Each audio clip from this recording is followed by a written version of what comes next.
Hello, kamusta kamusta mga kababayan? Ayun,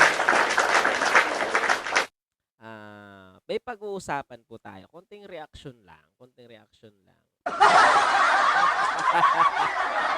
No, itong si, Boy Lighter kung naalala niyo po.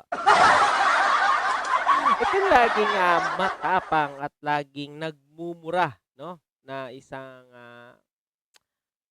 parang celebrity na 'to, para sa mga DDS. Isang, influencer din po ito, isang ustad, ayun, si Kuya Park. Ayun, 'no. 'Di ba kung naaalala po natin, ito po yung naghahamon kay Sir Carbonell ng, barilan o babarilan. O barilan daw sa kanya 45, kay Sir Carbonell Armalite.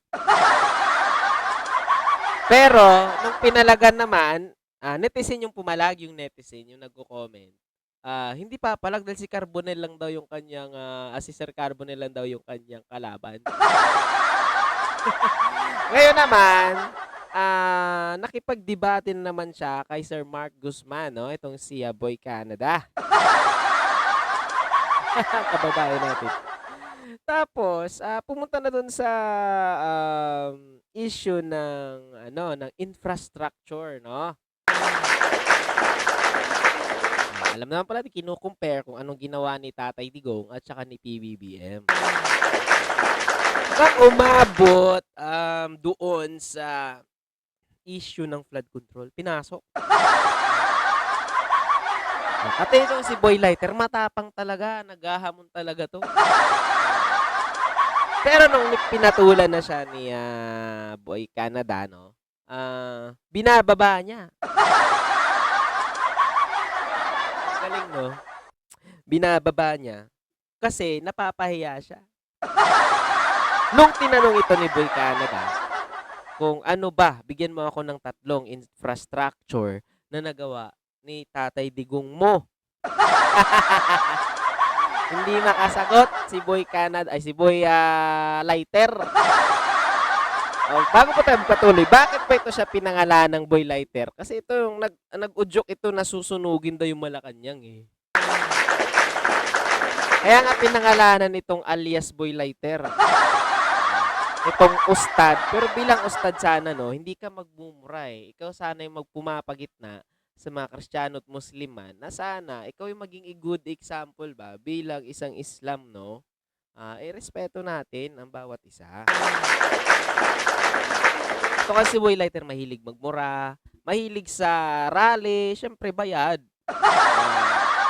Bayad ito 'pag pinatulan mo ito, ibababa ka niya sa debate and then 'pag pinatulan mo naman, ayaw naman pumalag. Sobrang tapang nito, dahil Muslim daw 'to, oh. Tama naman, Muslim, matatapang naman kahit hindi Muslim, lahat ng tao matatapang 'pag tinatapakan mo ng kanyang karapatan.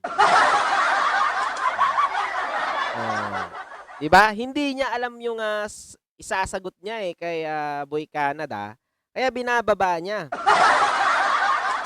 Umiiba yung usapan, dahil hindi niya na kayang sagutin, paulit-ulit lang kasi, 'no? 'Pag tinanong naman siya, ang sa issue na yon, hindi niya na daw, sasagutin yon dahil tapos na daw ang termino ni Tatay Digong. Tinanong ka nga, bakit mo tinakil yung infrastructure tapos naghingi sa'yo yung tao, yung kadebate mo, ayaw kang magbigay dahil wala ka naman talagang alam, Boy Lighter. Kaya ang hirap ano 'no, ang hirap, patulan ang ganitong tao 'no, basta do tae, utak tae talaga. Sorry, sorry.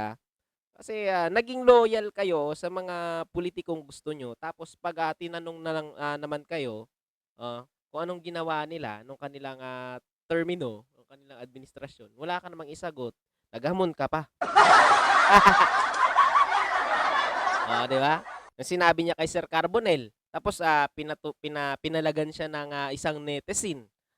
Netizen, sorry, isang netizen 'no, Ayaw niya naman. O dahil si Sir Carbonell daw yung kalaban niya. Kita mo, ang tapang daw nito, papatay daw ta ng tao, susunugin yung Malacanang. Pero pag pinatulan, eh, hindi naman papalag. Hanggang ano lang talaga siya, hanggang salita lang, no? Wala sa gawa. Gusto mo nga sunugin yung Malacanang, eh, no? Bakit di mo masagot-sagot yung mga question? Bigyan mo ng tatlong infrastructure na patayo ni Tatay Digong. O, si Sir Mark Guzman, bigyan mo siya ng tatlong sagot. Pero hindi mo naman kayang sagutin. Dahil, wala naman talaga, walang nagawa. At saka, wala ka naman talagang alam. Kaya wag ka nang dyan, magdada ng dada, mahilig ka pa magmura, no? Mahilig ka pang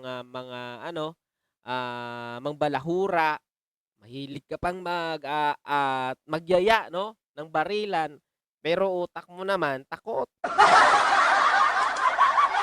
Hanggang bunganga ka lang pala, hindi naman totoo. Hanggang bunganga lang, 'di ba? Sobrang ay nako. Kahit sino ang hamunin mo, pag ganyan ang sagot mo, binababa mo yung kausap mo or kadibate mo, wag na lang.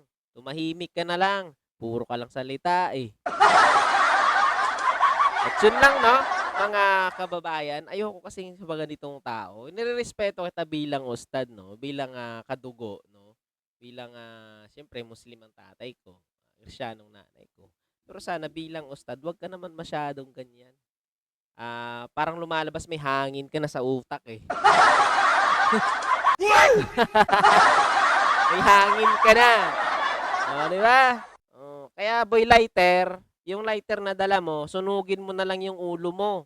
Baka sumingaw pa yung usok, may masasamang espiritu ba na nakaano sa ulo mo. Sunugin mo muna yung ulo mo para maging kalbo ka. Para malaman mo rin kung ano talaga ang laman ng utak mo. Kasi puro ka lang dada, wala naman sa gawa. Yun lang, boy lighter, no? Kuya Carl. Yun lang, no? Lagi. Mag-ingat ka lagi. At yun lang. Sana ang pagiging balasubas mo, bawas-bawasan mo rin. Yun lang, ha? Sige. Paalam na ako.